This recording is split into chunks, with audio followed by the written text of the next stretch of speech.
Welcome back to EMU Hockey Check. Your EMU Eagles made history this year when they hit the web and hit the airwaves for the EMU Hockey webcast and radiocast, which is broadcast on 88.1 WBFH Bloomfield Community Radio.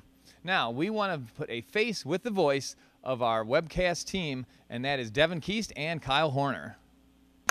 We're here with our new webcast announcer, play-by-play, and color commentator, Devin Keast and Kyle Horner. Welcome to EMU Hockey, guys. Thank you. Glad to be here. Let's let everybody know where you guys came from. Some background on you. Should we start? Devin, want to start with you? Well, sure. I was in Chicago for the past 7 years, at least. And I was doing comedy. I was writing a lot of sketch comedy, performing it, doing a lot of improv. Literally, I was up in the apartment one day last June when this came along, and when I say this came along, I mean I might as well have typed in every keyword that would amount to one of my dream jobs, and up came this page suggesting that I apply for a position at EMU, and so I thought I'd give it a shot. And a few interviews later and some emails after that, here I am. Yep. What about you, Kyle? Well, for me, I've been with Oakland for the past 2 years, doing ACHA hockey there. Graduated from Specs Howard, St. Clair, played my hockey over in Canada in a little town called Essex, and heard about this job opening, thought it was a great opportunity, seen where the program would be going, and here I am today. You were at OU for how many years? 3 years? I was at OU for 2 years. 2 years. Yeah. How does it? Do you see any difference between OU and EMU? Because OU is a very respectable program, and obviously they've had, I think, 2 national championships in the in a past few years. Yeah, they're a very successful program actually, and Eastern is coming along, but yeah, it's very much like Oakland. The broadcast crew is awesome. I think we work well together. And the hockey program is certainly maybe not up to Oakland standard right now, but the talent is out there. And these guys just have to keep playing together. And, maybe national tournaments on the way. Devin, and you said you came from Chicago. Yeah. And you trained at Second City, right? I did. Chicago. Some of the How did that go? Tell us about Second City. between Second City and a little theater called the I.O. Theater, formerly known as Improv Olympic, before an Olympic committee sued them. Between those two theaters, what I'm saying is some of the finest faculty you'll find anywhere in the world, and especially when it comes to to that specific training. When I say that, I mean improvised comedy, sketch comedy, and anything from high school classes to directing programs. Just some of the finest people you'll ever find anywhere. Right. So. And something that people would be surprised to know, apparently you were in the Spider-Man 2 movie. I've done so many more. Were you in the Batman movie too? Or? No, I've had so many other respectful roles. In movies? Nope, Oh. and that's why we're talking about this. Oh, okay. No, I was in fact. It was one of few scenes that were shot in Chicago. And so if you're watching the fight scene between Spider-Man and Dr. Octopus, when the train is going in, I'm Dr. Octopus. That's me. You're No. Dr. Octopus? No. Oh. So that's a bigger role than I thought.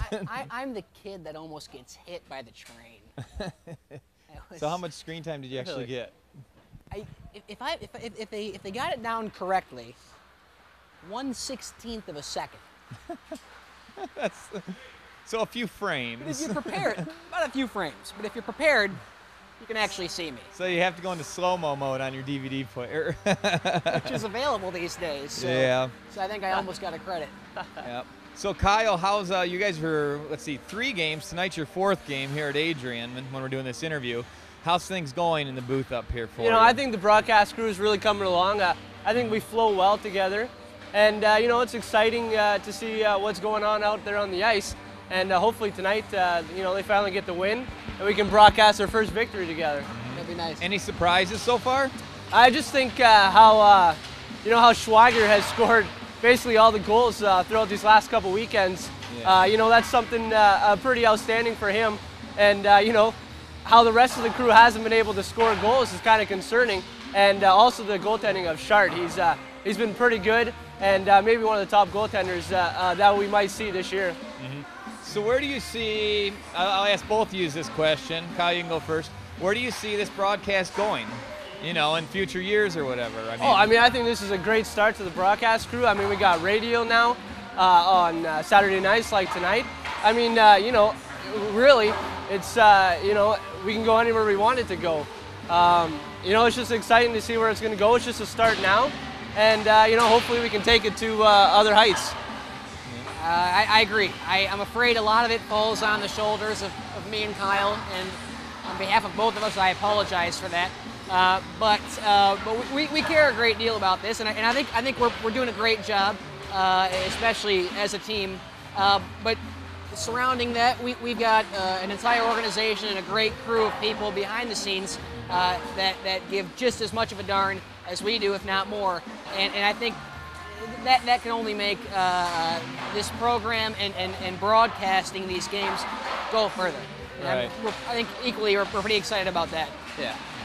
Is there anything either of you would like to say to the fans? Anything you'd like to say to the fans? The fans, well, it's well worth coming out. These are some great. I'm having a ball. I think Kyle's having a good time too. Yeah, I mean the atmosphere at the Ice Cube is great. You know, come on and cheer out Eastern Michigan hockey. Those guys love what they're doing out there.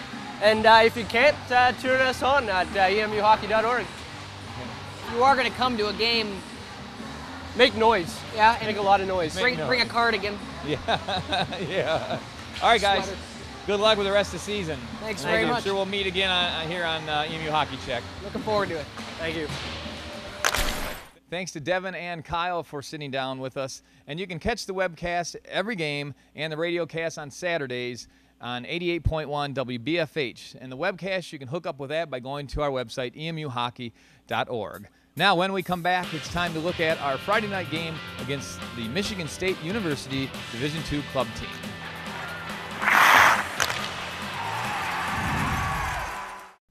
Welcome back to EMU Hockey Check. It's time now to take a look at the contest against Michigan State University's Division II club team. Michigan State University has only played 2 games this season, and that was against powerhouse Illinois University at Illinois.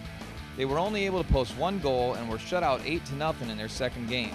For that reason, they will be on a mission when they visit EMU on Friday. 2 of MSU's top players last season were number 61 Scott Anderson and number 11 Brian Hennessy.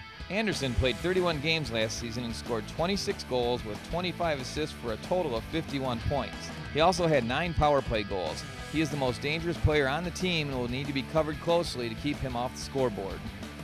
Hennessy played 35 games last season and scored 23 goals with 23 assists for a total of 46 points. He had 4 power play goals. MSU has a very deep lineup with lots of scoring power. They will be a tough opponent against the Eagles. So a little bit of rest for the Eagles this weekend. Only 1 game on Friday night. That is at 7:25 at the Ann Arbor Ice Cube. Come on out, and if you can't come out, make sure you drop in the web at emuhockey.org and click on the webcast for Devin Keese and Kyle Horner, who you met a little bit earlier. Now, if you have any comments or suggestions about the show, we definitely want to hear them. Or if you have any ideas for any features, send your comments to EMU Hockey, P.O. Box 14, Monroe, Michigan, 48161. Or you can drop us a line at emuhockeycheck@emuhockey.org. Tune in to next week's show for a look back at the Michigan State University game. And we'll look ahead at the ACHA Showcase coming up at Westchester. So until then, I'm your host of EMU Hockey Check, Bob Stumpmeyer. Thanks for coming by.